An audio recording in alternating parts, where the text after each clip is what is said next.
Nous allons effectivement commencer.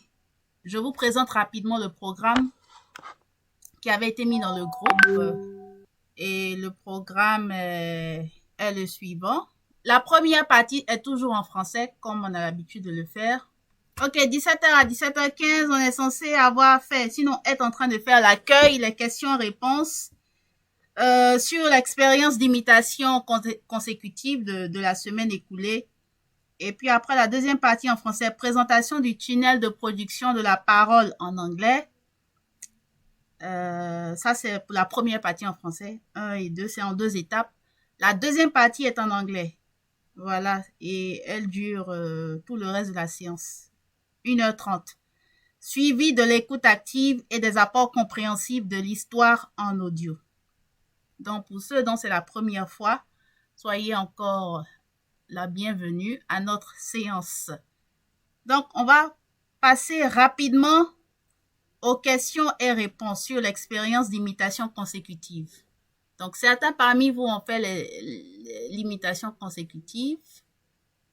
Certains ont fait quelques secondes, pour ne pas dire quelques minutes. D'autres ont fait l'intégralité. Alors, pour ceux qui ont fait l'imitation consécutive, vous avez la parole. Dites-moi, comment ça s'est passé? Qu'est-ce que vous avez ressenti en faisant cet exercice? Donc, ceux qui veulent parler, ils ouvrent le micro, ou bien ils me font signe, ils ouvrent le micro et ils parlent. Donc, à tour de rôle. Oui, maman Anna, oui, vous avez la parole. Dites-nous bonsoir, bonne arrivée, et dites-nous comment ça s'est passé. On vous écoute. Bonjour à tous. Oui,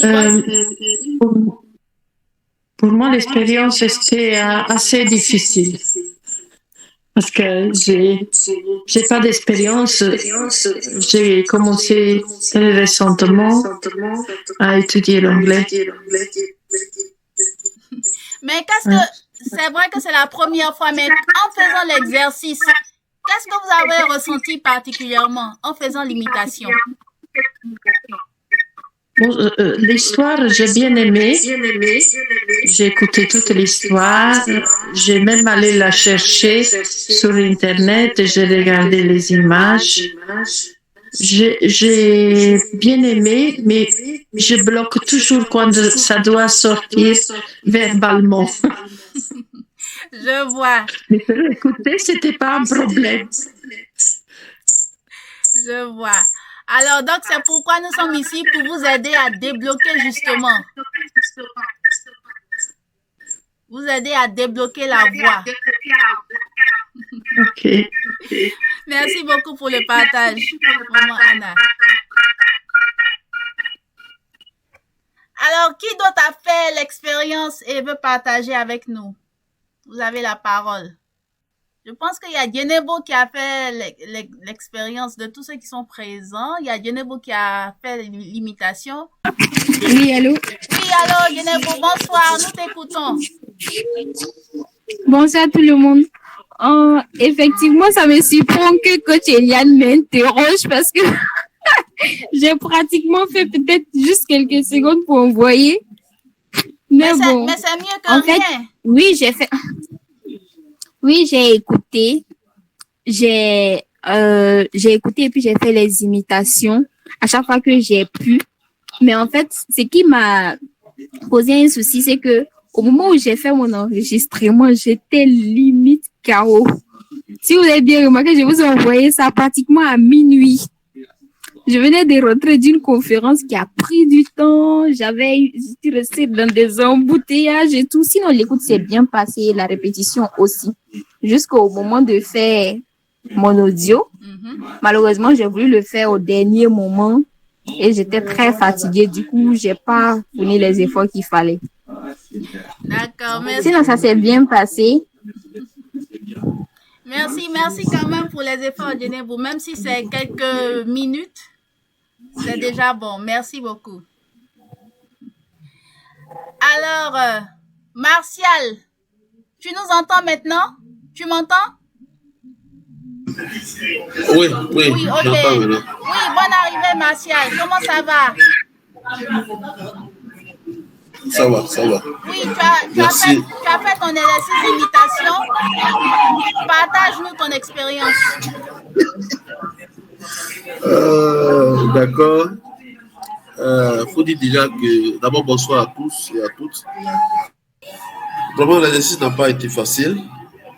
Mais bon, j'ai essayé de faire un peu ce que je pouvais. J'ai pas pu aller au bout parce que vraiment c'est un chocobie trop fort.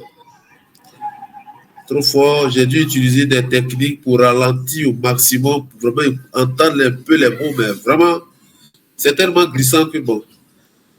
Moi, je pense qu'il y a des mots que je n'ai pas su prononcer parce que je n'ai pas entendu. J'ai pas entendu le mot pour dire que je vais comprendre. Pourquoi reformuler le mot même dans mon anglais, mais bon. J'ai pensé pouvoir vraiment avoir le temps encore hier pour faire, mais Abidjan ici, il a plu toute la journée. Et quand il pleut, depuis le matin aussi, il pleut. Donc, nous autres là, ça ne va pas à notre corps. Donc, désolé encore, mais je pense que je vais m'essayer encore peut-être la prochaine fois. D'accord. Merci beaucoup, Marcia, pour le partage. Donc, la perception des sons était difficile pour toi. Tu entends, mais tu as du mal à percevoir ce qui est dit et à répéter et à imiter ce que tu entends. Oui, ça c'est le schéma classique pour C'est ça. Voilà, c'est normal, hein, c'est comme ça pour tous les débutants. Donc, merci beaucoup, Martial, pour le partage. Donc, c'est la raison pour laquelle je fais cette séance pour vous aider à mieux percevoir les sons anglais. Oui, Jenebou, tu veux ajouter quelque chose? Oui, effectivement, je voulais rajouter un petit truc. En fait, il y a quelque chose aussi qui m'a un peu bloqué. Si vous vous souvenez, la semaine passée, vous n'avez pas pu apporter les apports compréhensibles de toute l'histoire. On a juste fait une petite partie. C'est ça. Alors que c'est justement vos apports compréhensibles là, le fait que vous vous répétez plus lentement et on arrive à percevoir les mots qui sont dits dans l'histoire pour qu'on puisse les répéter. Il y a ce petit truc-là aussi qui a constitué un frein pour moi. D'accord, je comprends. Effectivement, pour ceux qui ont l'habitude, comme Jenebou, de suivre le coaching avec moi, je répète l'intégralité. Je fais moi-même l'imitation intégrale de l'audio. Et comme mon accent est beaucoup plus familier avec le vôtre, étant donné que nous sommes tous francophones, vous pouvez mieux percevoir quand moi-même j'imite, quand moi-même je répète, par rapport à quand vous écoutez directement l'audio parlé par l'anglophone elle-même ou lui-même. Donc, je comprends. Mais c'était pour voir déjà comment vous alliez vous débrouiller par vous-même. Voilà. Et ça me permet de voir quel est le niveau que vous avez et qu'est-ce qu'il reste à faire comme boulot pour vous aider à comprendre ce que les anglophones natifs disent et à réagir en conséquence.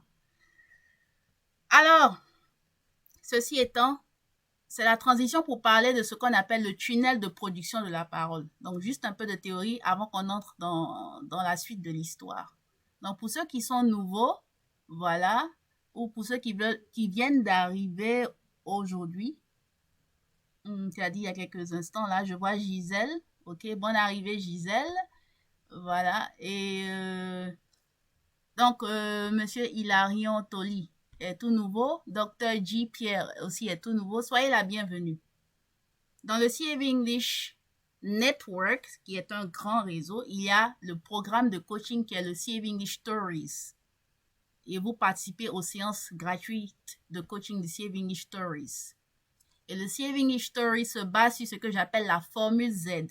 La formule Z, c'est écouter et parler avant de lire et écrire. Ça se présente comme la lettre Z.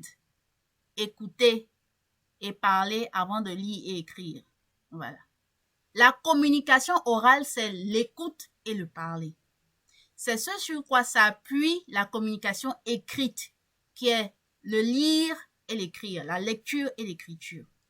Quand on apprend à parler une langue, n'importe quelle langue, je vous dis, c'est la communication orale qui est primordiale. Je le dis et je le répète, la grande majorité des personnes a appris à parler l'anglais, a appris l'anglais à l'école. De la 6e à la terminale, de la classe de 6e à la classe de terminale pour le programme francophone. Malgré ces 7 ans au moins passés sur les bancs au lycée, la grande majorité n'est toujours pas capable de parler. Pourquoi vous n'êtes pas capable de parler? Parce qu'à l'école, l'accent a été mis sur l'écrit, lire et écrire. L'accent n'a pas été mis sur l'écoute, écouter et parler. Raison pour laquelle beaucoup parmi vous savez lire et écrire en anglais, mais vous ne savez toujours pas parler. Mais vous ne savez pas parler parce que vous n'avez pas suffisamment écouté. Et l'expérience que nous partageons là maintenant sur cet exercice d'imitation est la preuve concrète que vous n'avez pas suffisamment d'heures d'écoute de l'anglais dans vos oreilles, dans votre cerveau. Votre mémoire sonore n'a pas emmagasiné assez d'heures d'écoute de l'anglais. Et il vous en faut 10 000 heures d'anglais au moins pour pouvoir parler l'anglais aisément. 10 000 heures. J'en parle largement dans le programme théorique que je dispense à travers le CEAV English Show. Si vous ne connaissez pas le CEAV English Show, c'est toujours sur la chaîne YouTube CEAV English Network où je donne des conseils pratiques pour que l'anglais ne soit plus un mystère pour vous. Où je vous explique comment surmonter les 3 obstacles majeurs pour vous aider à parler l'anglais aisément. Le premier obstacle majeur, c'est l'obstacle du temps. Le deuxième, c'est l'obstacle de l'environnement. Le troisième, c'est l'obstacle de la concentration. Une fois que vous avez détruit ces 3 obstacles, vous pouvez parler l'anglais aisément. Et dans l'obstacle de l'environnement, notamment, c'est un environnement d'écoute dont vous avez besoin. Quoi écouter, où écouter, quand écouter, c'est très important. Et c'est ce que je vous fournis à travers ce programme de coaching. Alors, c'est simple, si vous ne savez pas parler l'anglais, c'est parce que vous n'avez pas suffisamment écouté l'anglais. Vous n'avez pas suffisamment interagi avec ce qu'on appelle les apports compréhensibles. Les apports compréhensibles, c'est essentiellement ce que vous écoutez en anglais, le son, et puis les faits et gestes, l'interaction, le message qui vous est expliqué, mais qui vous est véhiculé de façon sonore en anglais. Il vous faut cela pour parler. Il vous faut bombarder votre cerveau avec ces sons anglais.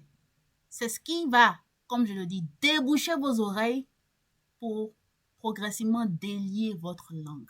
Alors, quand vous faites l'exercice d'imitation, ce n'est pas qu'il faut comprendre ce qui est dit avant d'imiter. C'est, entre guillemets, c'est tout bête. Vous entendez once upon a time, vous répétez once upon a time.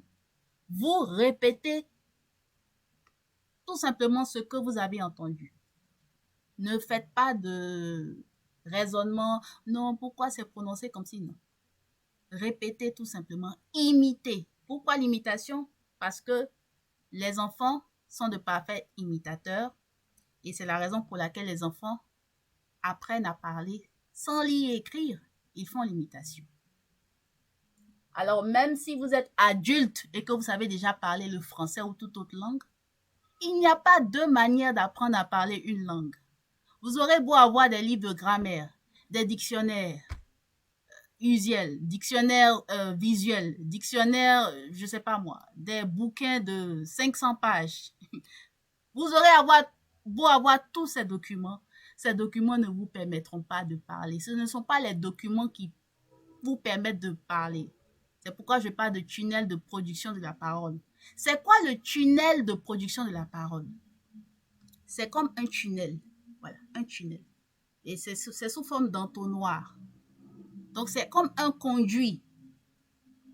La première étape dans ce conduit, c'est ce que j'appelle le contexte.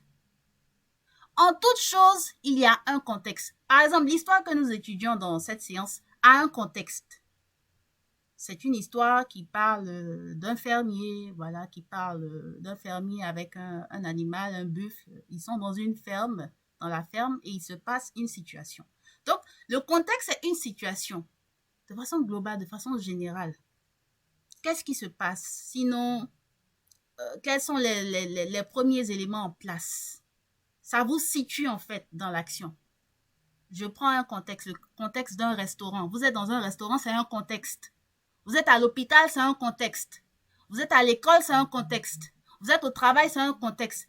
Et dans chaque contexte, il y a un certain nombre de mots, de vocabulaire, d'expressions qui vont avec ce contexte. Mais tout d'abord, vous ne connaissez rien de ces mots de vocabulaire, vous ne connaissez rien de ce qui sera dit, mais vous connaissez le contexte. Quand vous êtes à l'hôpital, vous savez que vous êtes à l'hôpital. Quand vous êtes à l'école, vous savez que vous êtes à l'école. Donc, le contexte, c'est une situation. Ça vous situe dans le temps et dans l'espace. Donc, dans le tunnel, il y a le contexte. Le contexte est vaste. Après le contexte, il y a le son ou les sons, parce que c'est plusieurs sons que vous allez entendre dans ce contexte. Donc, quand vous êtes à l'école, vous allez entendre un certain nombre de sons que vous n'allez pas nécessairement entendre à l'hôpital, etc., etc. Il y a plusieurs différents contextes. Donc, vous avez le contexte, vous avez le son. Mais, bien qu'étant dans le contexte et que le son a été mis dans le contexte, même si vous avez une idée du contexte, vous ne savez pas exactement ce que les gens disent dans le contexte. Mais vous entendez les sons. Voilà, vous entendez des personnes parler. Mais comme vous n'êtes pas familier avec la langue, c'est comme si vous êtes sourd. Vous entendez, mais vous ne savez pas de quoi il est question. Parce qu'il vous manque un troisième élément, le message. Donc, après le contexte, vous avez les sons et vous avez le message ou les messages. Parce que chaque son, parce que tous ces sons qui sont émis, ces ensembles de sons véhiculent un message ou plusieurs messages. C'est le message dont vous avez besoin pour comprendre de quoi il est question dans le contexte dans lequel vous êtes. Mais ce message est véhiculé de façon sonore. Donc, si vous êtes quelque part, dans un restaurant, et que, je veux dire, par exemple, vous êtes à New York, et une femme vient près de vous dans un restaurant. Vous venez d'arriver à New York. Good morning, sir. What can I serve you, please? Quand vous êtes dans votre environnement francophone, dans un restaurant, vous savez que quand vous êtes assis dans le restaurant et qu'une personne s'approche vers vous, habillée en serveuse ou en serveur, vous savez que la personne vient bien évidemment vous saluer et vous demander ce que vous voulez qu'on vous serve au menu. Donc, vous avez le contexte, vous avez le son, vous avez le message. Donc, comme vous avez une notion du contexte, même si vous ne comprenez pas les sons, vous avez une idée du message. Donc, ce que vous avez à faire, en fait, ce que moi, je vous aide à faire, c'est de faire la ramification entre le message véhiculé et les sons émis. Parce que le message est émis à travers des sons en anglais. Vous n'avez aucune idée, la majeure partie des sons qui sont émis, vous avez des bribes, vous comprenez un mot, un ou deux sons, mais vous n'avez pas idée. Donc, moi, je vous aide à comprendre le message avec le son qui est émis. C'est ça que vous devez arriver à comprendre. Vous voyez que je n'ai pas encore parlé de mots. Je parle de son. Je fais bien la nuance entre mots et son. Les mots viennent en dernière position. Après le contexte, nous avons les sons. Après les sons, nous avons le message. Après le message, nous avons les mots. Les mots viennent en dernière position. Les mots viennent en dernière position. Et ce sont les mots dont vous aurez besoin à votre tour pour pouvoir transmettre un message dans les sons appropriés, dans un contexte approprié. Vous voyez? Alors, quand vous écoutez, quand vous faites votre exercice d'imitation, ne cherchez pas à décortiquer les mots. Contexte, son, message et après mot. Et comme c'est la formule Z, écouter et parler avant de lire et écrire, c'est après avoir compris le message émis dans les sons anglais dans un contexte bien déterminé, c'est après avoir parcouru cela que je vous fais maintenant voir, connaître, comprendre les mots qui ont été utilisés dans tout ce message. Vous allez maintenant décortiquer les mots. Parce que l'enfant, quand il parle, l'enfant n'a aucune notion de mots. On dit good morning, il ne sait pas que good c'est un mot, il ne sait pas que morning c'est un mot et que good morning ça fait deux mots. good morning, un enfant anglophone de 2 ans, de 3 ans, il sait que ça veut dire bonjour. Voilà. Si c'est 2 mots, 3 mots, peu importe. Il comprend que c'est une salutation. Et c'est à cela que vous devez parvenir. Vous voyez. Donc, je voulais vous expliquer cela pour vous situer et vous aider à mieux comprendre, à mieux assimiler, à mieux suivre le rythme, à ne pas vous sentir perdu, mais à être vraiment dans la danse et à mieux profiter de cette expérience. Alors, sur ce, avant que nous ne partions dans l'histoire, je vais prendre une ou deux questions pour m'assurer que vous avez bien compris cette affaire de tunnel de production de la parole. Vous voyez que c'est un tunnel. L'entrée est très large et au fur et à mesure, c'est très étroit. Vous allez recevoir beaucoup de sons à l'écoute, mais ce ne sont pas tous les sons que vous avez écoutés que vous allez pouvoir vous-même utiliser pour parler. Votre capacité à recevoir les sons est très vaste, mais votre capacité à utiliser vous-même les sons, les mots retenus pour parler est limitée. Pour pouvoir accroître votre capacité de production de la parole aisément, il vous faut écouter au maximum, c'est-à-dire plus vous écoutez, plus votre temps d'écoute est très grand, plus vous avez des heures et des heures, je vous ai dit 10 000 heures, 10 000 à 16 000 heures, plus vous avez des milliers d'heures d'écoute de l'anglais, d'écoute d'apports compréhensibles en anglais, plus vous avez de chances de parler aisément. Mais si vous n'écoutez pas assez, vous n'avez pas de chance de parler en fait. C'est comme ça, il faut écouter assez pour pouvoir produire la parole. Vous voyez? Donc, vous avez du pain sur la planche, mais mieux vaut tard que jamais. Il faut prendre le taureau par les cornes et commencer dès maintenant. Vous avez la parole pour des questions sur le tunnel de production de la parole. Allons-y, je vous écoute. Oui, je vois Dr. G, oui, je vous écoute, docteur. Ok, bonsoir à tous. Chacun de nous, lorsque vous avez présenté les 3 premiers obstacles à vaincre, vous voyez que le premier obstacle qui vient, c'est la notion du temps. Bon, on a un problème de temps parce que nous sommes déjà, on travaille quelque part ou bien on fait des choses, donc déjà, le temps déjà nous manque. Donc, comment faire pour avoir encore suffisamment de temps pour écouter, pour avoir un maximum d'heures de temps jusqu'à atteindre les 10 000 les choses. Moi, de façon professionnelle, j'essaie de dire que bon, aujourd'hui, il faut que je fasse tout pour écouter, mais c'est difficile. Donc, comment faire pour avoir suffisamment de temps d'écoute? D'accord. Merci bien Merci. pour la question, Dr. G. Donc, j'ai parlé largement du temps dans l'épisode 36 du CEAV English Show, mais je vais encore résumer ce que j'ai dit là-bas. La question de la gestion du temps est une question de gestion de priorité. Parce que on ne consacre le temps qu'à ce qui est prioritaire pour nous, à ce qui a vraiment de l'importance pour nous, à ce qui nous tient à cœur. Vous êtes là présent maintenant parce que votre temps est précieux et vous pensez que parler l'anglais c'est vraiment important pour vous, raison pour laquelle vous vous êtes donné le temps d'être présent. Donc, votre temps, c'est votre vie. Donc, vous consacrez votre vie, votre présence à ce qui a vraiment de la valeur à vos yeux. Alors, si l'anglais a vraiment de l'importance et de la valeur à vos yeux, c'est à vous de savoir prioriser la place de l'anglais dans votre emploi du temps chargé. Quand on est enfant, quand on est élève, on a le temps pour apprendre. Donc, on consacre son temps à ses études. Voilà, il n'y a pas... On a le temps pour apprendre, on n'a pas le temps pour chercher à gagner de l'argent. Voilà. Le temps est fait pour étudier. Les parents, ils gagnent de l'argent pour nous aider à aller à l'école. Et nous, on va à l'école pour apprendre. Mais quand on est dans la vie active et qu'on travaille, ce n'est pas évident. Voilà pourquoi le défi est encore plus grand. C'est de vous organiser. Et pour vous aider à vous organiser, le CEAV English Stories, par exemple, ce programme de coaching, vous aide à prioriser l'anglais, à faire de l'anglais un style de vie. Je vous fais la proposition. C'est à vous maintenant de jouer au jeu, d'accepter et de vous y plonger.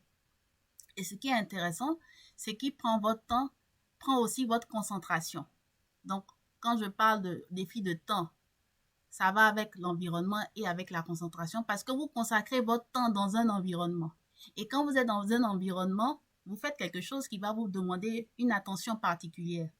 Donc, quand vous êtes concentré à faire quelque chose, c'est parce que cette chose vous stimule. Vous êtes curieux, vous voulez savoir, vous voulez découvrir.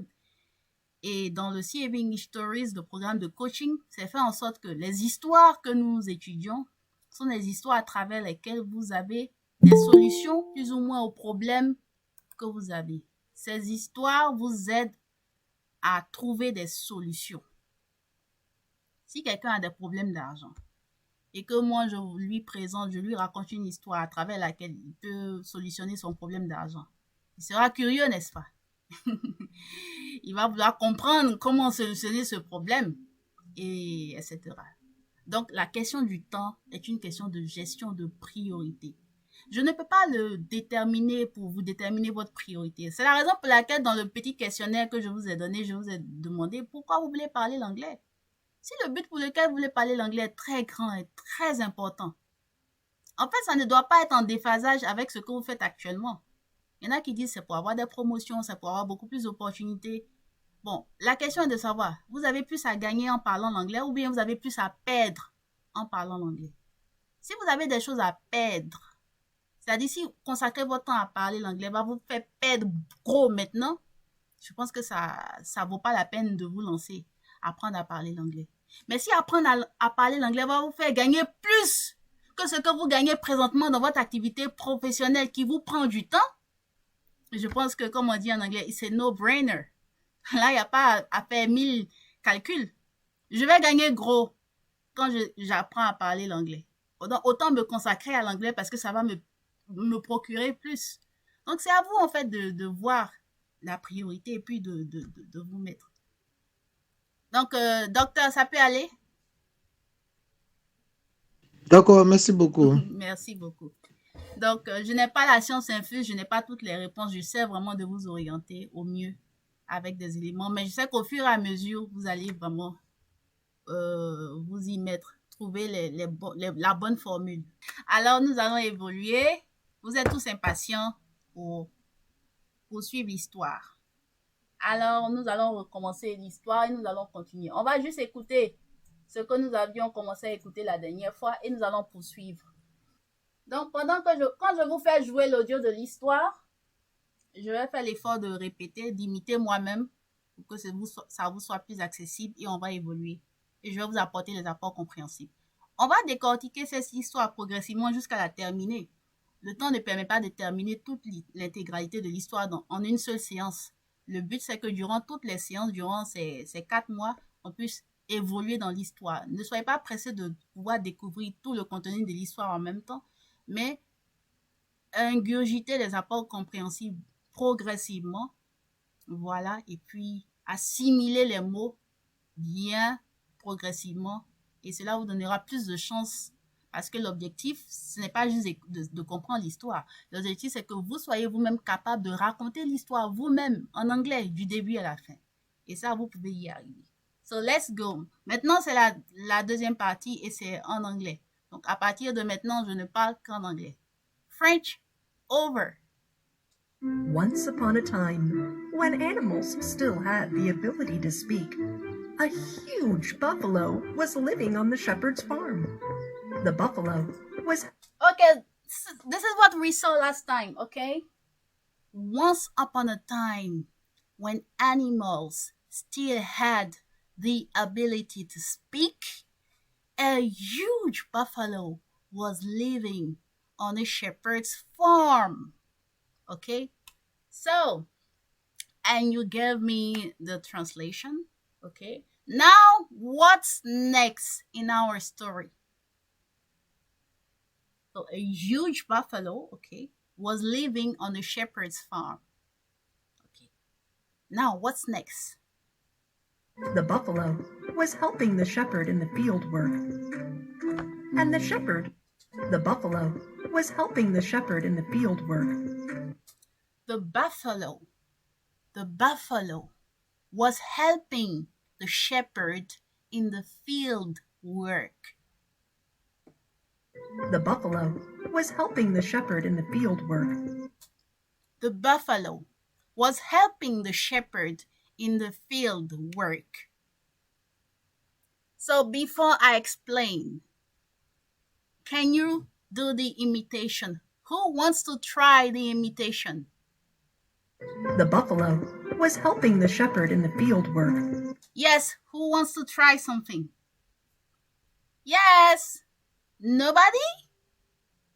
How come? So I'm going to call names. I'm going to call you. Okay, Dr. G, I want you to imitate this. The buffalo was helping the shepherd in the field work. Yes.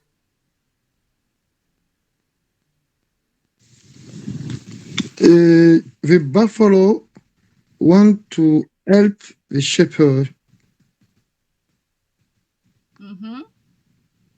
Try again. Okay. Try again. Let me play it again. The buffalo was helping the shepherd in the field work. The buffalo was to helping the shepherd. Okay. So, and now repeat after me. The buffalo was helping the shepherd in the field work. Okay. The buffalo was to help the shepherd in the field. Okay, you try. So, okay. So, somebody else. Thank you, Dr. G. You tried. Yes, somebody. Yes, Jean-Marc. The buffalo was helping the shepherd in the field work. Yes, Jean-Marc, go ahead.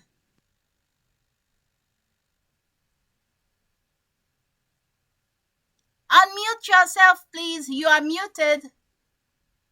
Open your mic. Yes. Yes, Jean-Marc.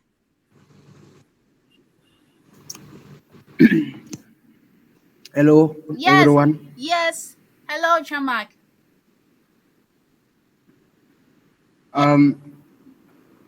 The buffalo was helping the shepherd to the field work. Okay, you are almost there. Just one word not correct in your sentence.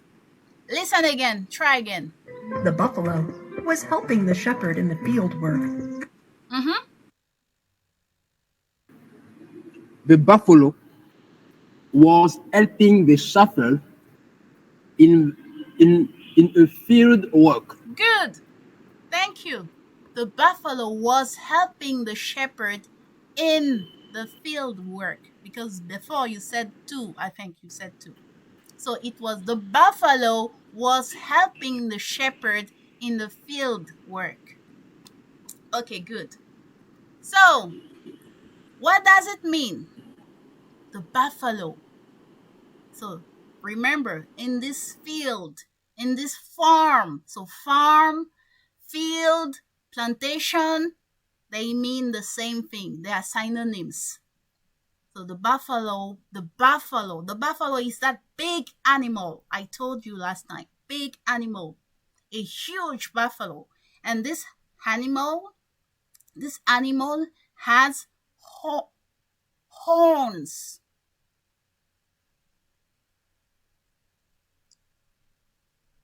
Horns. One horn, two horns.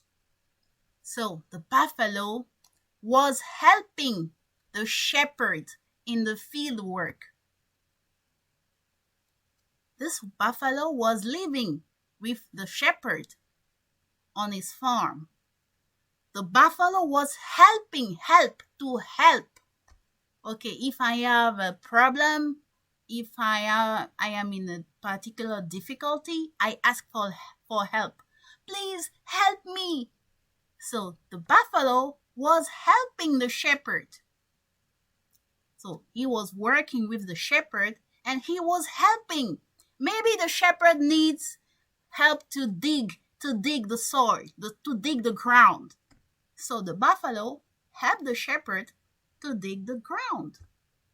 To dig. And because in a farm you need to dig, okay, in order to put the seeds in the soil. Okay? Yes, Martial, you want to try imitating this part? Go ahead. The buffalo was living. No, let me play it again. Listen. Was living was helping the the shepherd in shepherd. the field work. No, listen first. Listen carefully. Okay. The buffalo was helping the shepherd in the field work. The buffalo was living the shepherd in the field work. No, try again. Listen carefully and try again. The buffalo was helping the shepherd in the field work. The buffalo was living the shepherd in the field work. The buffalo was helping. The buffalo Was helping, the shepherd in the field living. work. Not living. The buffalo was helping the Yes. shepherd in the field work. Yes. The buffalo was helping the shepherd in the field work. Good.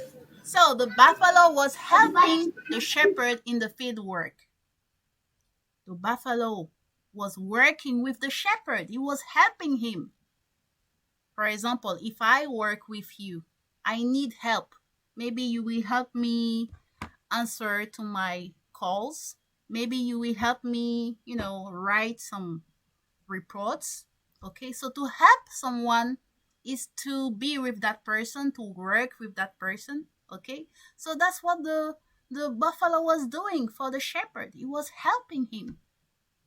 Okay, and where in the field work, in this plantation, in this farm, there are many work to do, many things to do.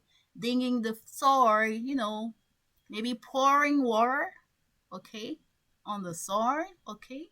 So many stuff to do. So the buffalo was helping the shepherd. He was working with the shepherd in the field work, in the field, in the plantation, in the farm. Okay, so every day the shepherd comes and he is working, and the buffalo is with the shepherd, helping him in the field work, working with the shepherd together. Okay, so the buffalo was helping the shepherd in the field work. What does it mean in French? Now give me your French interpretation. Tell me, what does it mean in French? Yes, Dr. G.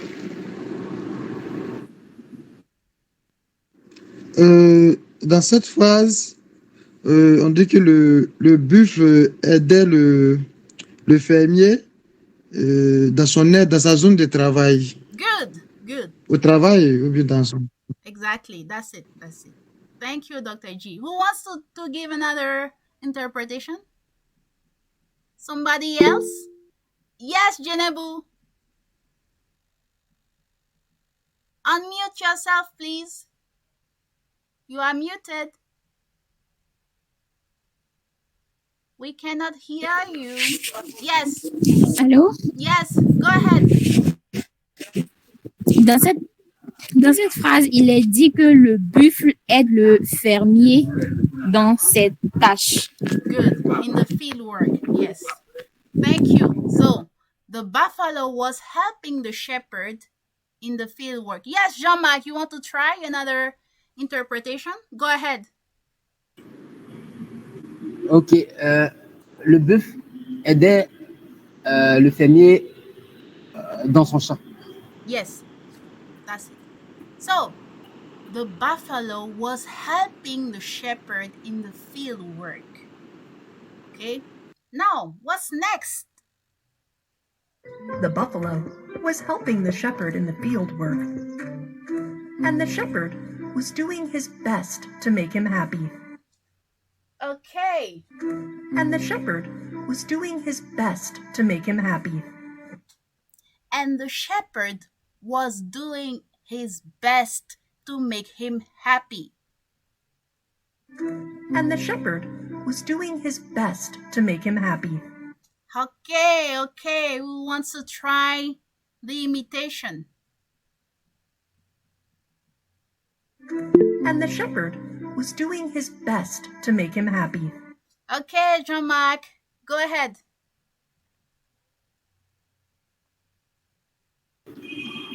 And the shepherd was doing his best to make him happy. Good try. Yes, I saw Francesca raising her hand. Francesca, welcome. You want to try imitating? Go ahead.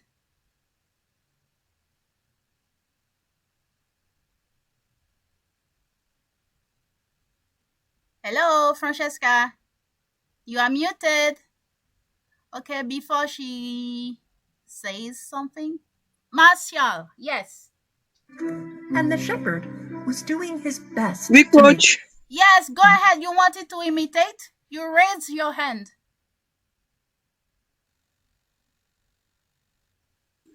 And the shepherd was doing his best to make him happy. Good. Okay, Martial, go ahead. We are listening.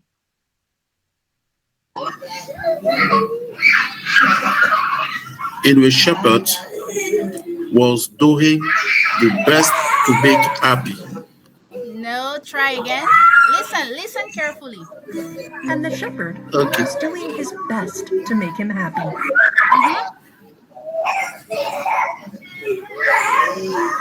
And the shepherd they doing the best to make happy. Not exactly.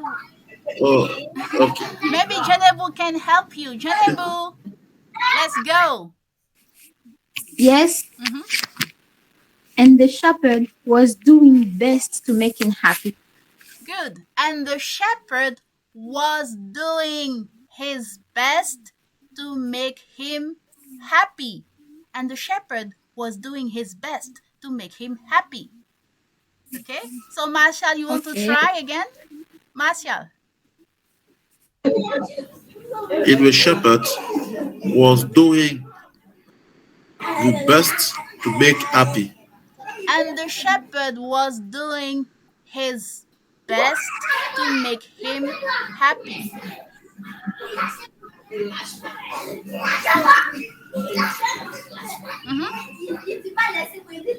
And the shepherd was doing his best to make him happy. Good. That's it. So you say in English, there are some very small sounds. You cannot hear them. But you need to train your ears to hear them. They are important words. Him, his, to. The sounds are very tiny. You can barely hear them, but they are very, very important words. But when natives speak, they barely pronounce it. But you need to train your ears to get them. Yes, Hilarion, Mr. Tolly, you want to try? And the shepherd was doing his best to make him happy. Yes, you raise your hand. Let's go. And the shepherd was doing his best to make him happy. Good. And the shepherd. You see, there's this little d at the end. And the shepherd was doing his best to make him happy. Try again, Hilarion.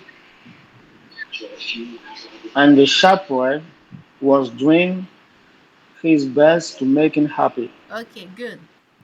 Okay, let's move on. Yes, Jenebu, you want to try again? Yes. And the shepherd was doing his best to make him happy. Good. She wanted to improve her pronunciation. Good job, Jenebu. And the shepherd was doing his best to make him happy. What does it mean? The shepherd. Let's say our shepherd's name is... What's the name of this shepherd? Let's call the shepherd Jean-Marc. Okay, Jean-Marc is the shepherd.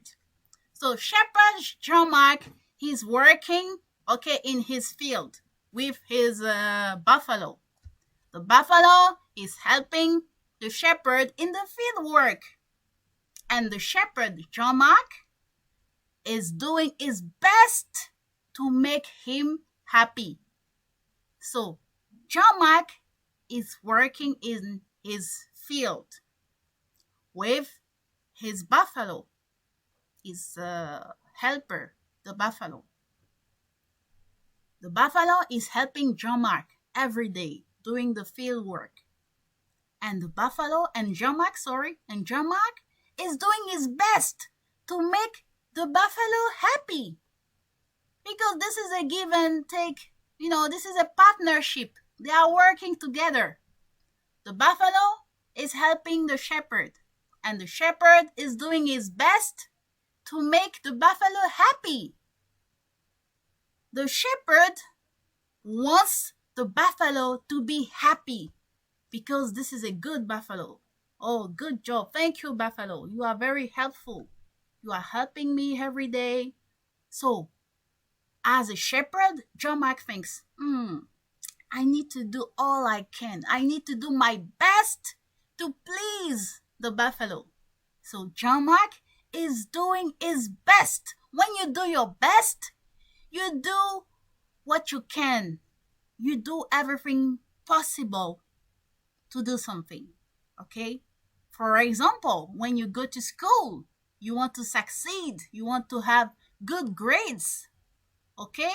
So you do your best. You study your lessons. You go to school every day. You follow when the teacher speaks, okay? You don't play around. You are very careful. So you do your best.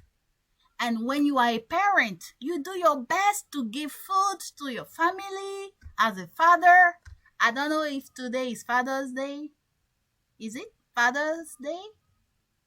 Anyway, happy Father's Day to every dad, okay? Every father and mothers, parents, they do their best to please, to take care of the children, of the family.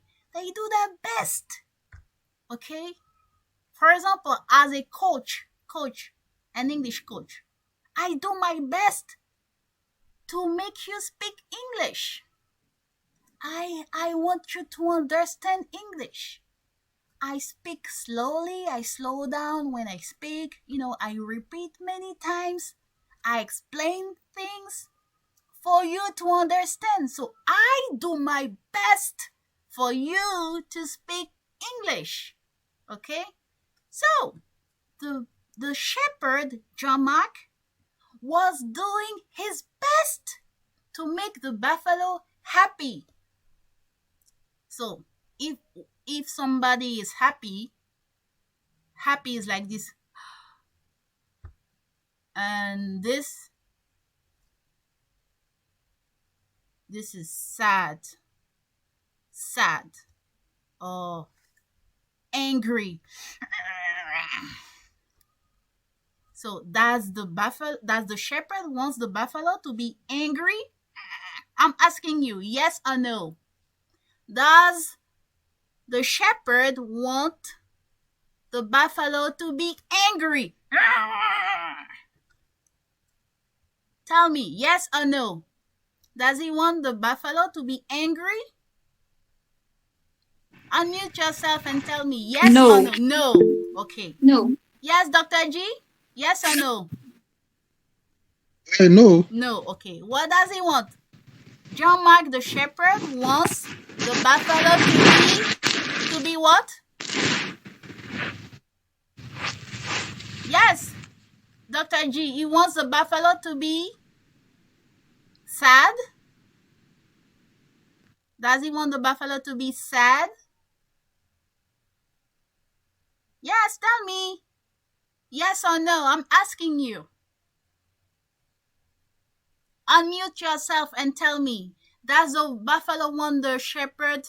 Oh no. Does the shepherd want the buffalo to be sad or to be upset? What does he want? Yes, unmute yourself and tell me. if you understand what I mean. Your interaction is very important. Yes, Dr. G. Shepherds do all things that all things you do all things to for buffalo will do happy and to continue to work together. Okay, so the shepherd, good, thank you. So the shepherd does everything. He does his best to make the buffalo happy. Yeah! And when the buffalo is happy, the buffalo can help the shepherd more. But if the buffalo is not happy, what can happen? Maybe the buffalo is going to run away to leave the shepherd. Or maybe the buffalo is going to kill the shepherd. Who knows? If the shepherd is not careful, if the shepherd doesn't make the buffalo happy, maybe the buffalo can kill the shepherd. We don't want that to happen. So the shepherd doesn't want to be killed by the buffalo. No. So he wants the buffalo to be happy. Because the buffalo can kill the shepherd. Why? Tell me. Why can the buffalo kill the shepherd? Why? To kill. Why? Yes, Jean-Marc. Maybe because the buffalo was hungry. Yes, if he's hungry, if he wants to eat, and then the buffalo doesn't give him, and the shepherd doesn't give food to the buffalo, maybe the buffalo can kill the shepherd. But can the buffalo eat the shepherd? Yes or no? Can the buffalo eat the shepherd? No. Why? Because the buffalo don't eat women. Human, okay? Because the buffalo doesn't eat humans. It doesn't eat meat. Or human beings. Human beings or meat. The buffalo doesn't eat meat. Meat. Yes. He doesn't eat meat. What does he eat? What does he eat? The buffalo. If he doesn't eat, yes, buffalo. Marcel. Yes. The buffalo eat grass. Eat what? Grass. Grass. You mean grass? Grass. Okay. Grass. The buffalo eats grass. What is grass? What's the color of grass? Yes, Dr. G. Grass is a vegetable. Good. Grass and color is green. Is green. Great. So grass is vegetable and it is green. This is what the buffalo eats. Okay? So this is what we find in a farm, in a plantation. We find trees and we find grass. Okay? So the shepherd is doing his best to make him happy. What does it mean in French? Now I know you understand this part. Tell me, give me a French interpretation of this sentence. And the shepherd is doing his best to make him happy. Yes, Jean-Marc. Premier donnait le meilleur de lui-même pour rendre heureux le bœuf. Wow, I love these interpretations. Oh, that's great. Thank you, Jean-Marc. Yes, Martial. Ouais, le fermier faisait de son mieux pour que le bœuf soit heureux. Good. Dans la pluie qui, voilà. Yes, that's very good. So you are both right. That's it. So now you understand. This is the context. This is the beginning of the story. Now we are going to go into some more action. Okay, so follow carefully. This story is very interesting and very funny. It will make you laugh. Okay, laugh to laugh. So if you understand this story, you will laugh because this story is very funny. Funny. It makes you laugh, okay? So, let's continue. And the shepherd was doing his best to make him happy. One day, the shepherd, who was taking the buffalo to graze, one day, the shepherd, who was taking the buffalo to one day, the shepherd, who was taking the buffalo to graze. So, one day, the shepherd who was taking the buffalo to graze, one day, the shepherd who was taking the buffalo to graze. Okay, I want you to imitate this part. Who wants to try? Don't be shy, okay? Try something. Even though it's not perfect, nobody is going to make fun of you. So don't worry. Try something. Unmute yourself and try. Try imitating, okay? Yes, Martial.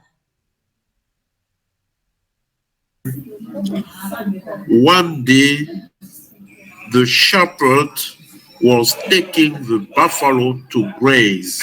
Good. Only one word missing. Only one word. Let me try again. Let me play it again. Follow very carefully. Okay. Only one sound is missing. One day, the shepherd, who was taking the buffalo to graze,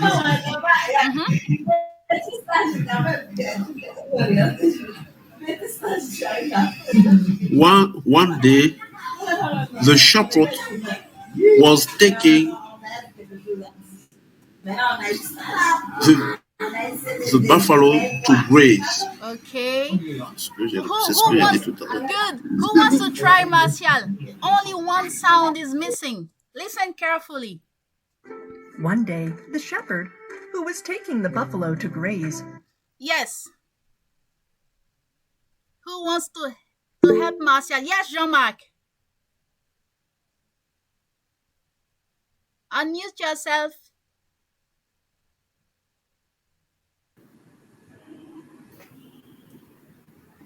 One day, the shepherd was taking the buffalo to get him rest. No. Marcia, he found it. He said it right. But in the beginning, it was not right. He said one day, the shepherd was taking the buffalo to graze. Everything is correct, but only one sound is missing. I want to find what is missing. Listen again. One day, the shepherd, who was taking the buffalo to graze.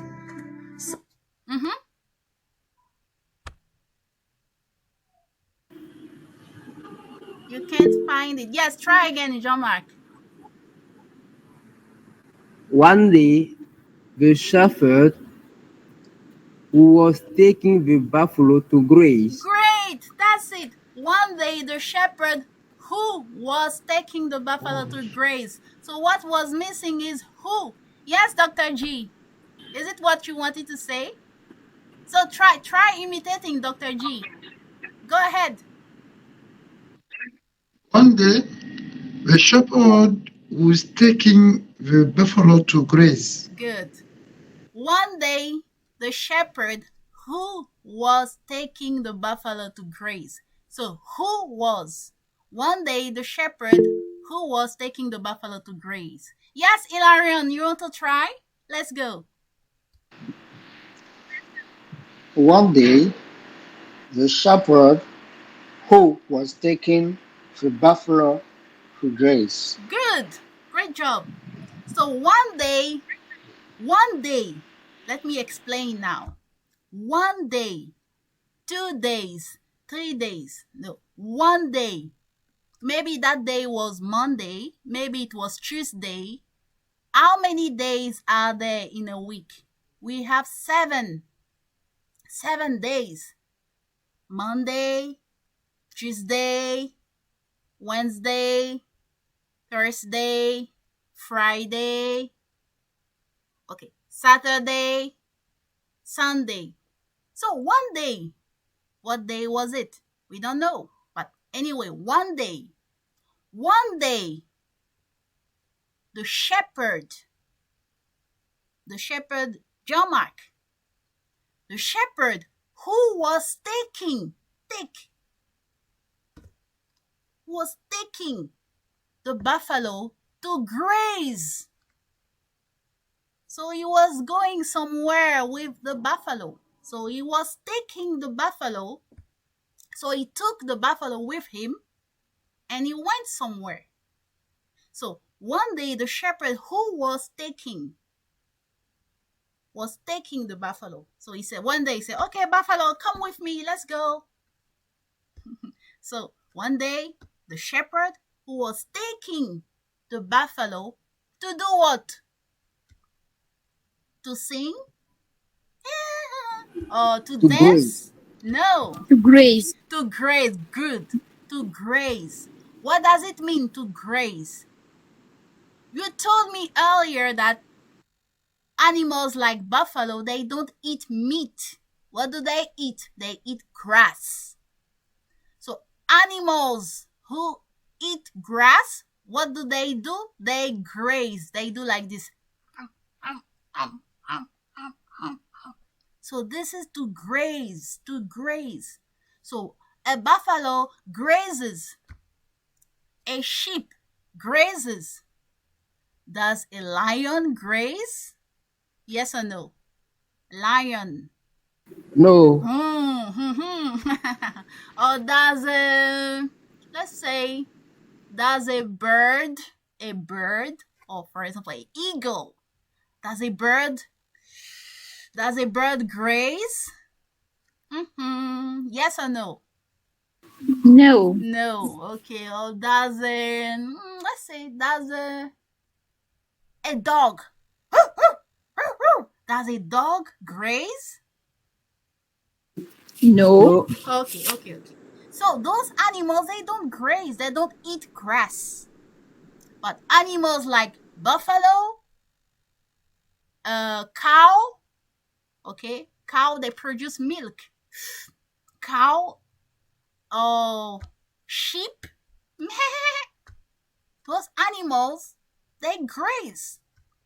So 1 day, the shepherd who was taking the buffalo to graze.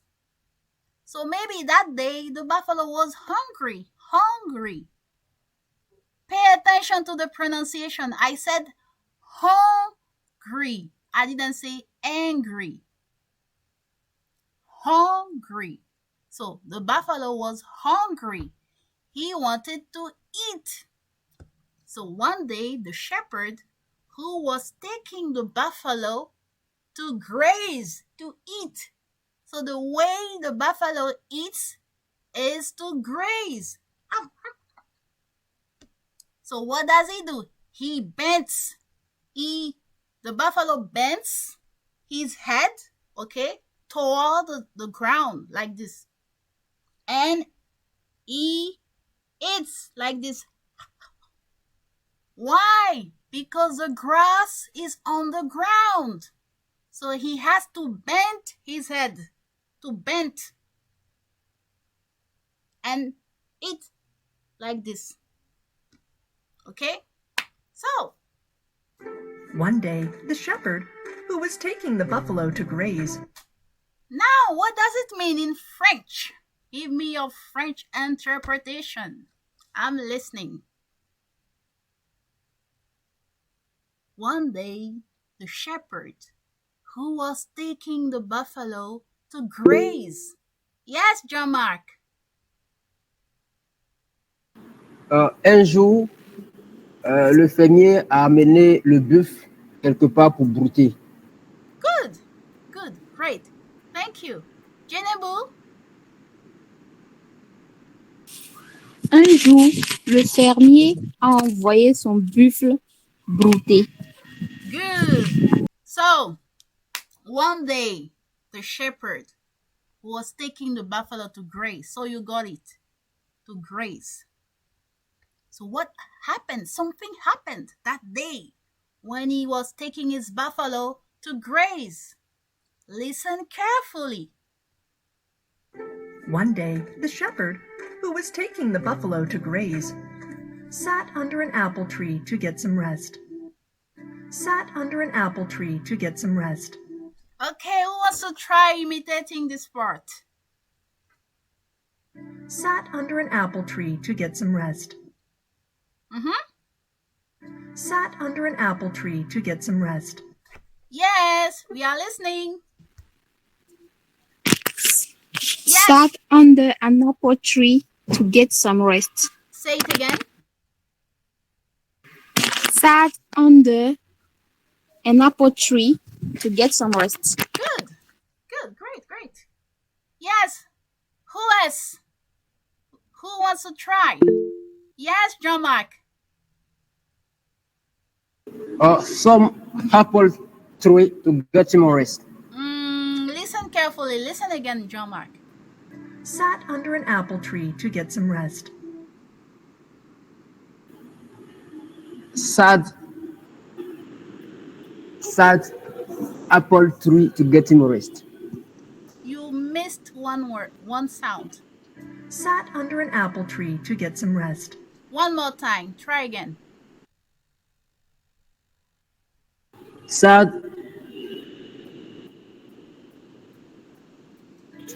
under an apple tree to get some rest. Sat under apple tree to make him rest. Okay, almost. You were almost there. Okay, let me help you. Sat under an apple tree to get some rest. Sat under an apple tree to get some rest. Sat under an apple tree to get some rest. Sat under an apple tree to get some rest. Sat under an apple tree to get some rest. Sat under an apple tree to get some rest. So what does it mean? So one day, the shepherd who was taking the buffalo to graze sat.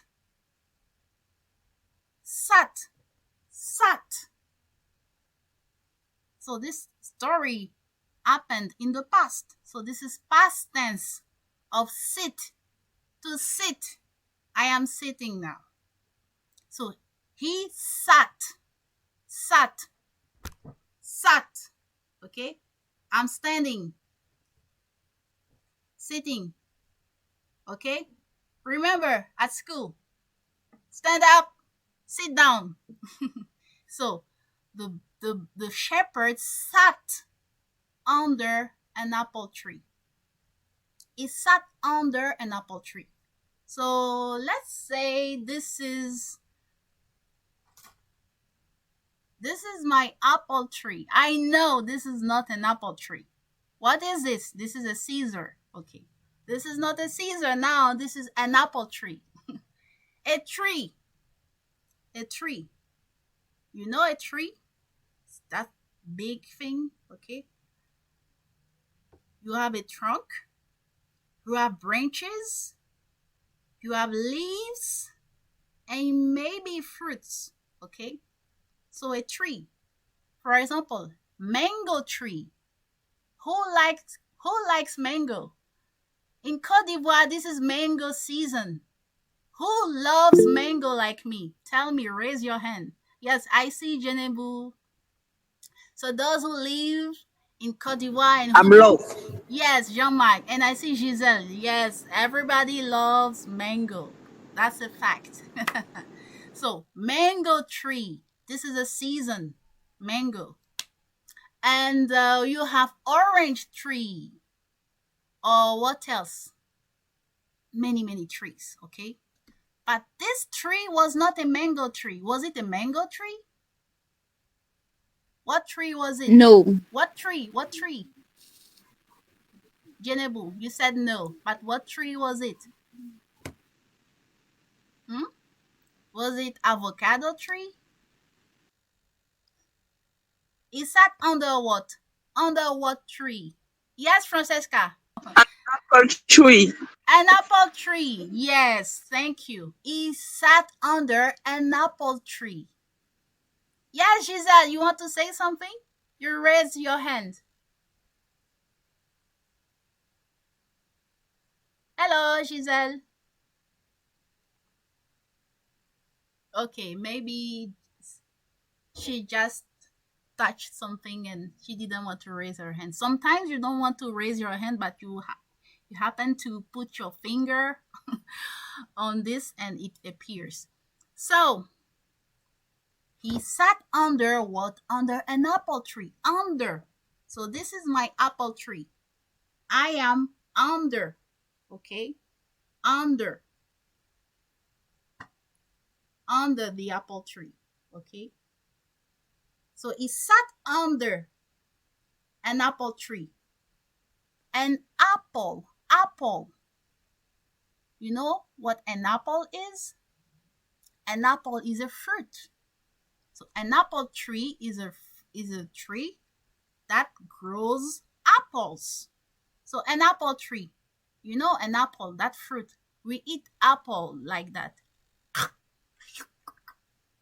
This is an apple. Delicious. So that buffalo sat under an apple tree to get some rest. He sat. So this is the apple tree. He sat under. So this is, my head is under the tree, the apple tree, under. So, but look at my hand, okay? Where is my hand? My hand is not under. My hand is where? Is on, okay? This is on, and this is under. So he sat under an apple tree to do what? Why did he sat? Sorry, why did he sit? Why did he sit under an apple tree? Why? To get some rest. He wanted to rest.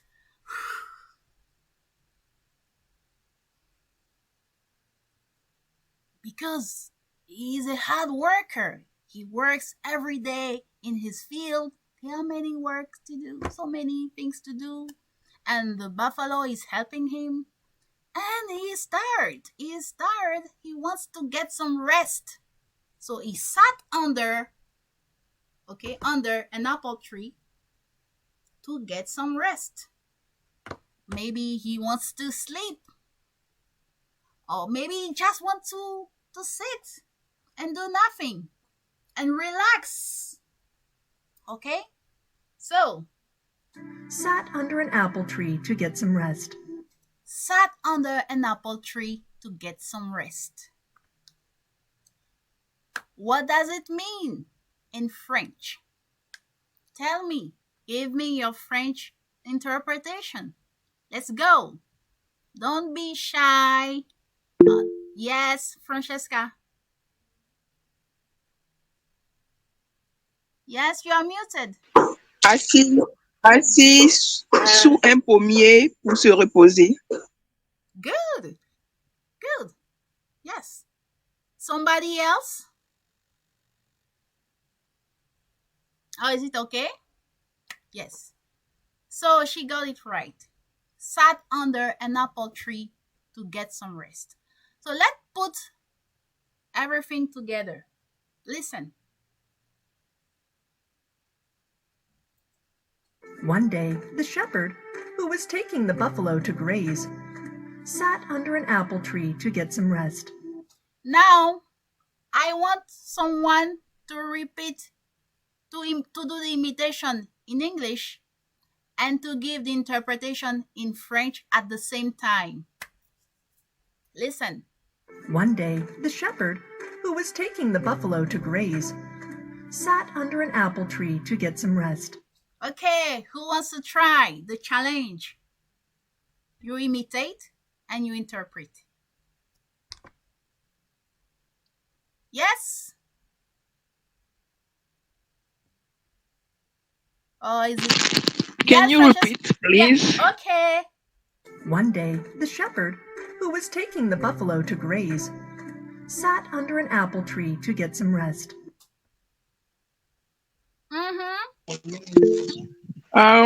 Once again, please. One more time. You mean? Okay. One last time for you. One day, the shepherd, who was taking the buffalo to graze, sat under an apple tree to get some rest.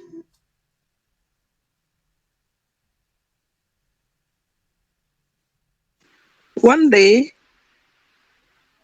the shepherd who was taking the buffalo to graze sat under an apple tree to rest. Okay, now interpretation.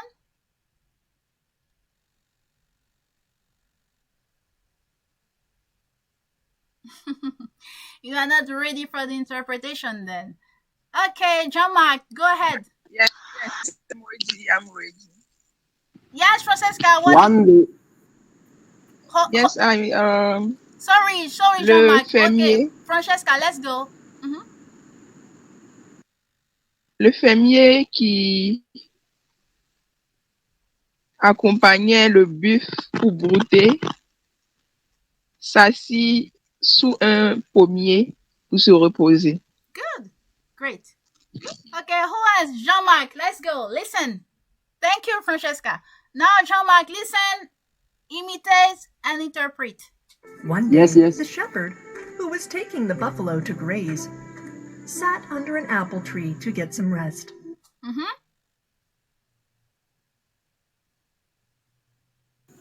One day, the shepherd who was taking the buffalo to graze sat under apple tree to get to rest. Un jour, le fermier a envoyé le buffle aller brouter et il s'est reposé sous un pommier. Okay, good, great. Thank you, Jean-Marc. Genebu, your turn. Listen, imitate, and interpret. One day, the shepherd who was taking the buffalo. But listen first. Listen first. Listen first, please. One day, the shepherd who was taking the buffalo to graze sat under an apple tree to get some rest.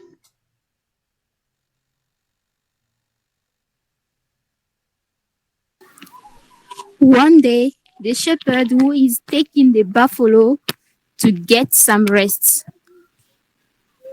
And can you tell me, please? You want me to repeat? Yes. Okay. One day, the shepherd who was taking the buffalo to graze sat under an apple tree to get some rest.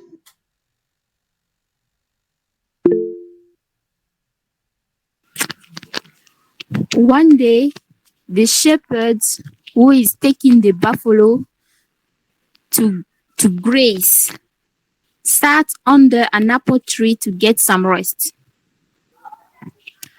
Un jour, le fermier est parti avec le buffle et a amené le buffle pour brouter, puis ils se sont reposés sous un pommier. Okay, good. Good, Genebu. Good try. So, Merci Francesca qui m'applaudit en bas. Même si c'était moqué de moi juste en amont. funny. Okay, so you know what?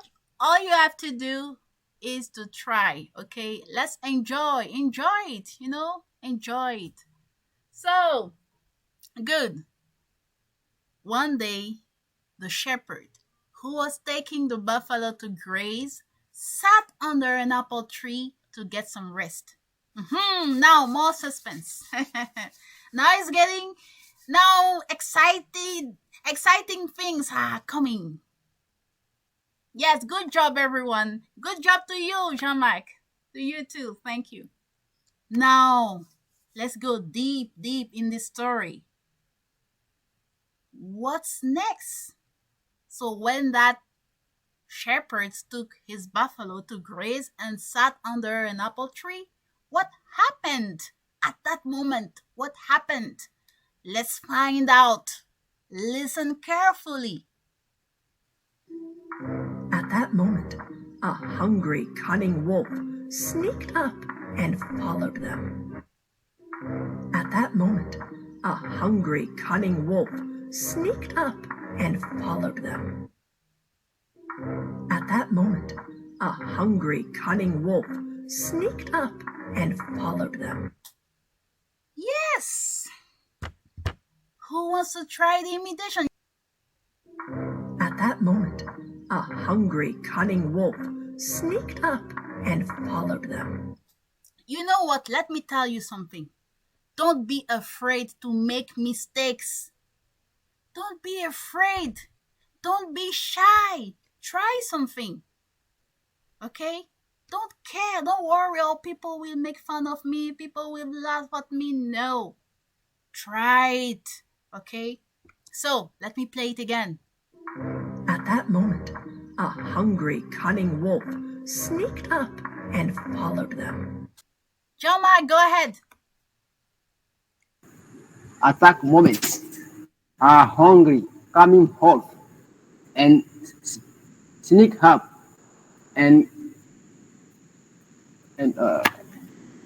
You want me to play it again? Okay. At that moment, a hungry, cunning wolf sneaked up and followed them. At that moment, a hungry camel wolf sneak up and follow them. Good try. Who else? Francesca, go ahead. At that moment, a hungry cunning wolf sneaked up and followed them. Good. One last person. Okay. At that moment, a hungry, cunning wolf sneaked up and followed them. At that moment, a hungry, cunning wolf sneaked up and followed them. At that moment, a hungry, cunning wolf sneaked up and followed them. At that moment, a hungry, cunning wolf sneaked up and followed them. So, what does it mean? At that moment. What moment? The moment when the buffalo was grazing and the shepherd was sitting under an apple tree. So at that moment, at that particular moment, something happened. A hungry,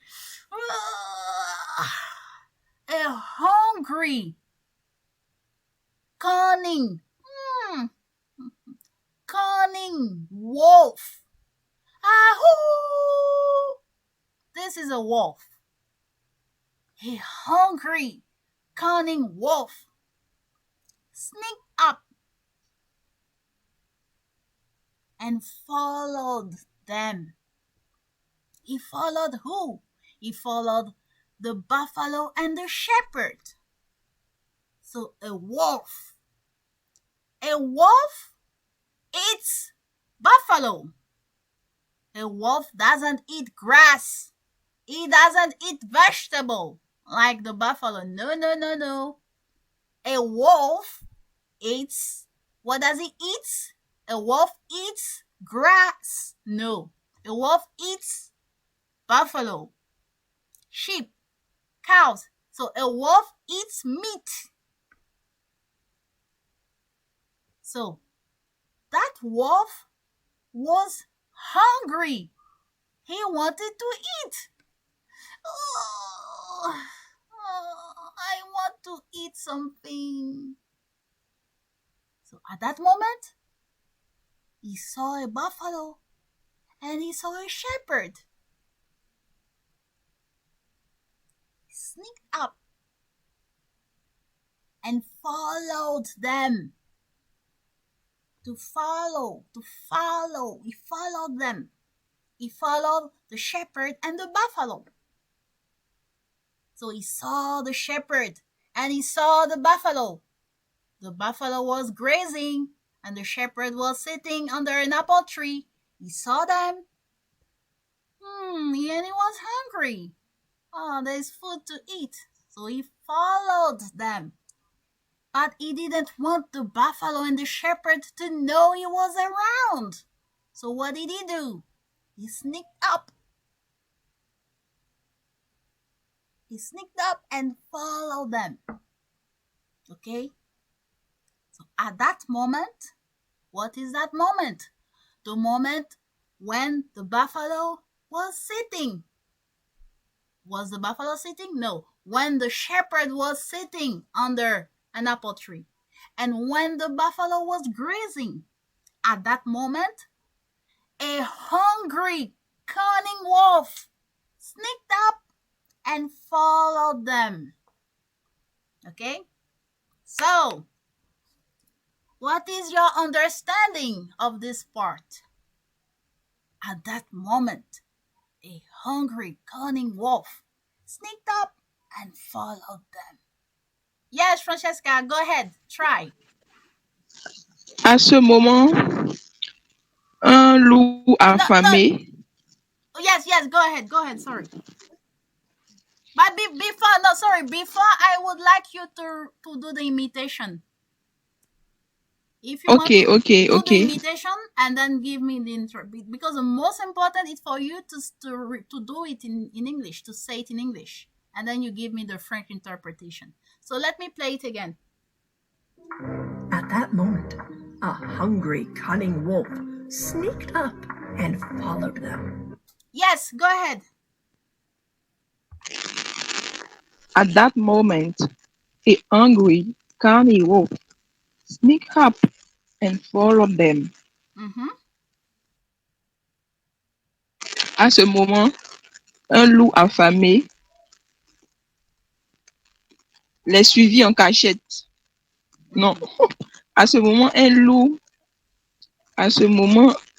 affamé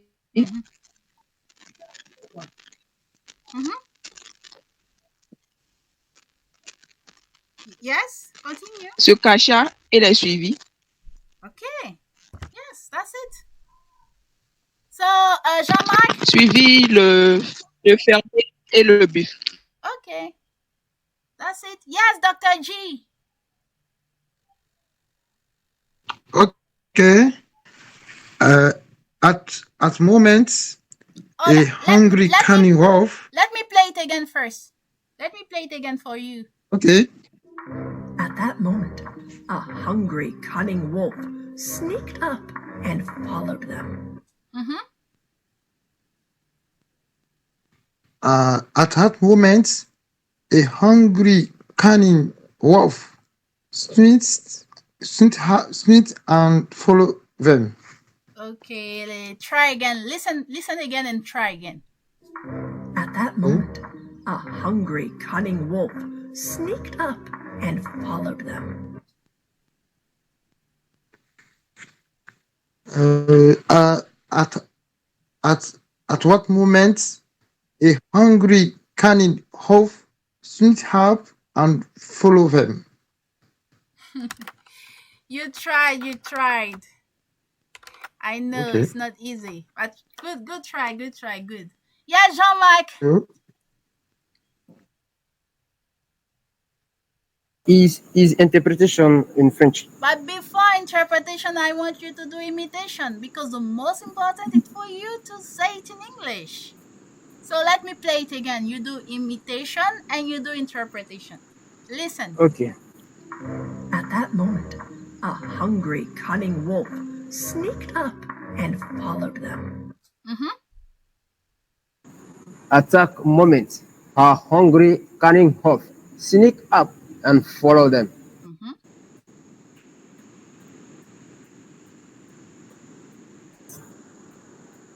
In French? Yes. Bon, il y a eu un moment d'attaque, ou bien on peut dire il y a eu un danger. Voilà, et le loup avait faim. Et il suivait à petits pas le fermier qui était en train de se reposer avec le buffle. Ok. Et Okay, good. et c'est Good. Thank you, Jean-Marc. Okay, so that's it. At that moment, a hungry, cunning wolf sneaked up and followed them. Okay, so that's it for today. We are almost done for today. Now let's go back. Let's review everything that we've seen so far today, okay? At that moment, a hungry, cunning wolf sneaked up and followed them. So, I want you to listen carefully. Okay, let's go. Once upon a time, when animals still had the ability to speak, a huge buffalo was living on the shepherd's farm. The buffalo was helping the shepherd in the field work, and the shepherd was doing his best to make him happy. One day, the shepherd, who was taking the buffalo to graze, sat under an apple tree to get some rest.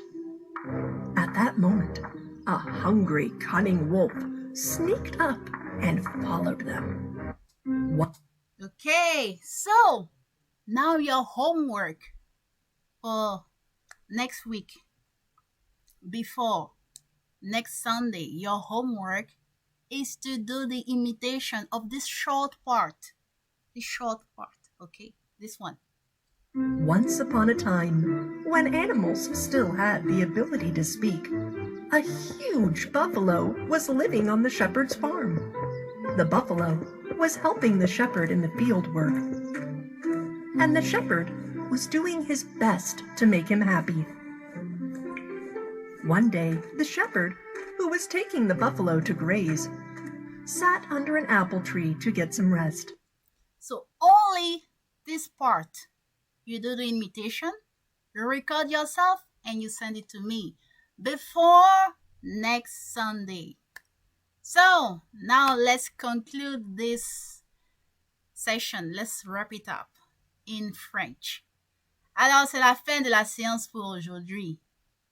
Vos questions, vos impressions, vos préoccupations, vous avez la parole pour ces 5 dernières minutes. Je vous écoute. Pour ces 10 dernières minutes, pratiquement. Oui, Francesca.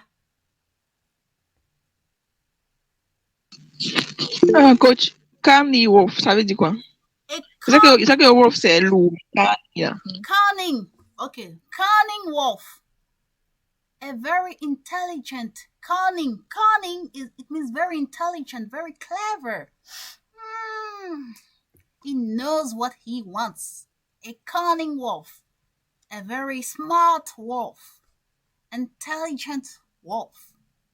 Okay? So cunning. Cunning. Okay, a cunning wolf. You understand? Francesca? Yes, coach. Yes, okay? coach. Yes, coach. Okay. Yes. Yes. Thank you. Thank you. Maman Anna, yes. Vous avez la parole. Je vous écoute. Oui. J'ai suivi bien, mais j'avais un peu de blocage pour répéter avec les autres. Mais j'ai cherché de bien être attentive Et je vais faire de mon mieux la prochaine fois. Oui, je compte sur vous. Et je vais étudier pendant la semaine. C'est ça, c'est ça. Ce que vous avez fait, c'est très bien. C'est-à-dire, même si vous n'arrivez pas à répéter, à faire comme les autres, le plus important, c'est de prêter attention. C'est d'être vraiment concentré, être vraiment attentif. Ça compte énormément. Vous avez l'impression que peut-être vous n'êtes pas en train de faire comme les autres, que vous n'êtes pas en train de faire des efforts, mais vous faites assez d'efforts. Le fait que vous prêtiez attention, vous faites un effort colossal et ça va vraiment compter.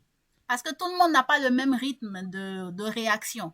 Il y en a qui réagissent vite, il y en a qui réagissent un peu plus lentement, mais le plus important, c'est de pouvoir comprendre et parler au moment venu. Merci beaucoup pour votre Merci à vous intervention. aussi.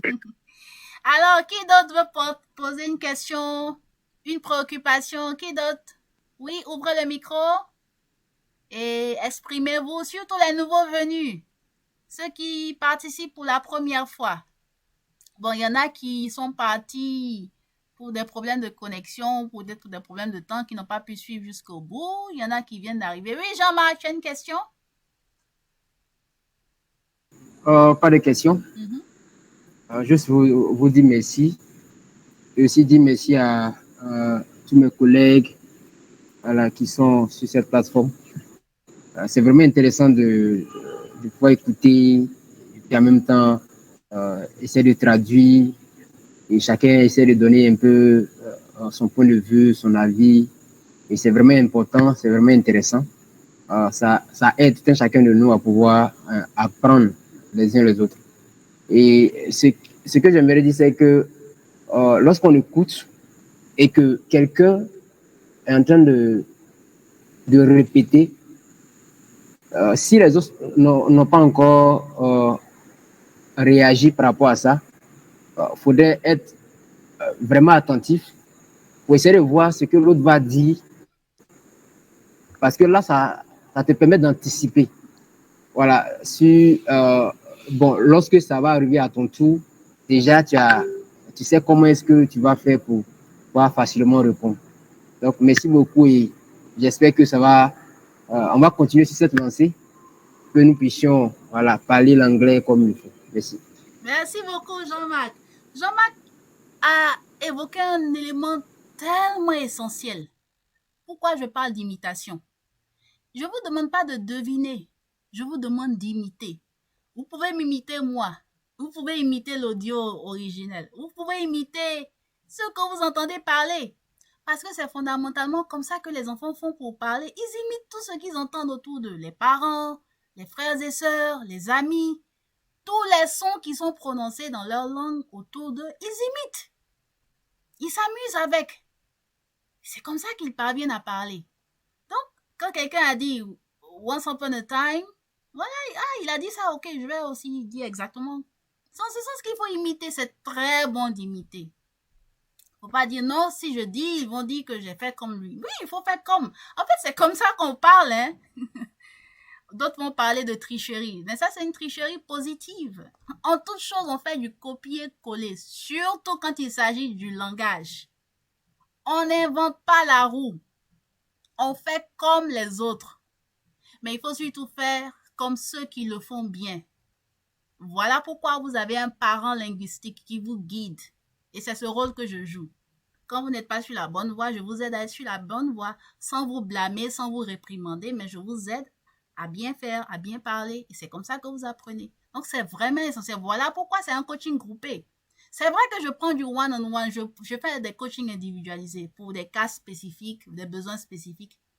Mais le coaching individualisé n'est pas assez productif pour vous aider à atteindre l'objectif.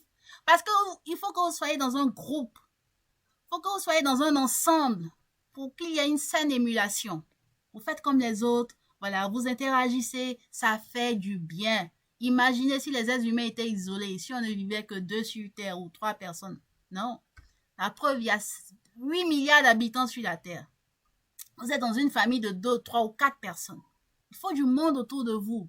Il faut cette ambiance sonore de plusieurs différentes personnes qui parlent. C'est ce qui vous stimule à faire comme les autres et vous élève. Dans le même temps, vous pouvez être dans un environnement qui peut aussi vous ramener vers le bas. Voilà pourquoi il faut faire attention à son environnement, surtout son environnement linguistique. Parce que si vous êtes tout le temps avec des personnes qui parlent le français autour de vous à longueur de journée, il y a très peu de chances que vous ne parliez l'anglais, n'est-ce pas? Raison pour laquelle je crée l'environnement pour vous, où vous écoutez d'autres personnes qui apprennent comme vous et vous êtes dans cette bonne ambiance pour vous aider à évoluer. Alors, le challenge pour la semaine prochaine, ne l'oubliez pas, faites-le.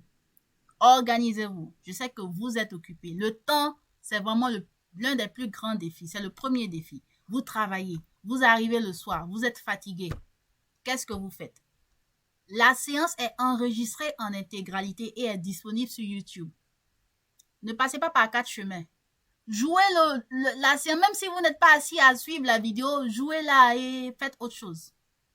Si c'est aller vous doucher, si c'est faire la cuisine, faites ce que j'appelle l'écoute passive. Écoutez pendant que vous faites autre chose. Prenez tout ce temps mort dans votre emploi du temps pour écouter en fait. Quand vous êtes dans la circulation, dans les transports en public, vous êtes dans l'embouteillage, prenez le temps d'écouter. Écoutez votre audio de 5 minutes. Ok? Ou bien écoutez l'intégralité de cette séance de coaching. Ça compte énormément dans les 10 000 à 16 000 heures. N'oubliez pas, vous avez un compteur de 16 000 heures à atteindre pour parler. Donc, capitalisez tous les moindres petits temps morts, pauses que vous avez durant la journée parce que pour vous, c'est un objectif. Pour vous, c'est une priorité. Donc, il y a certaines choses que vous allez supprimer dans votre emploi du temps. Faites ce sacrifice. Si c'est des amis que vous alliez voir, vous pouvez vous en passer pendant un temps. Le ciel ne va pas vous tomber sur la tête parce que vous avez un objectif à atteindre. Si vous voulez continuer à visiter les amis ou à scroller sur les réseaux sociaux, vous allez utiliser du temps. Mais est-ce que ça va vous permettre d'atteindre votre objectif de savoir parler l'anglais? Donc peut-être qu'il faut mettre ça en suspens pendant une certaine période et vous consacrer à l'anglais. Voilà. Donc chacun va trouver son organisation et évoluer. OK? Alors, s'il n'y a plus de questions, il n'y a plus de préoccupations, c'est tout pour aujourd'hui. Merci beaucoup d'avoir participé. Et puis, on se dit à dimanche prochain pour la séance. Merci, merci, merci. Merci. God bless you. Take care and bye-bye. Bye-bye. Bye-bye. Thank you very much. Bye-bye. Bye-bye. Bye-bye.